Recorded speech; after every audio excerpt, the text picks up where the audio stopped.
Here is how you can update your Google Pay, but on the iPhone. So let me actually show you how it works. And if you're new here, subscribe and we can get started. So of course, on Android device, it's clear because we have a dedicated Google Wallet app, which you can get from the Play Store, right? But on the iPhone, it's not as simple because inside of the App Store, I can look up the Google Wallet, but it's simply not available.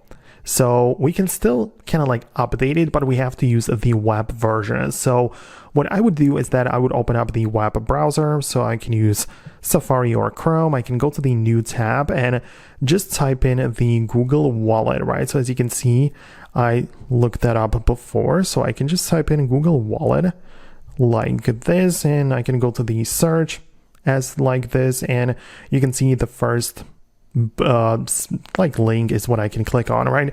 It's trying to make me download it, but when I click on the download, it just makes me go to the Google Play, which is really not available on the iPhone. So instead, I have to click on the side button for more options like this.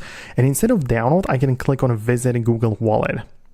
This moves me into the web interface. Just pay attention to the email account that you are signed in, because obviously we are using or, accessing the account attached to that Gmail address. So make sure you are signed in with a proper one. But below, you can see we have the ability to add a payment method, add loyalty cards, gift cards, and if you have some transactions from the past, you will be able to see them in here. So it's all really useful. That's how you can update it. So if you want to, you can add a payment method like this. So you type in the card details, the name and the address and all of that, and it is now going to be part of the Google Pay, the Google Wallet, and everything has been done through the iPhone. So I hope that I was able to explain it to you. Let me know if that was the thing that you are looking for. Hit the thumbs up if you did, and I'll see you in the next videos as well.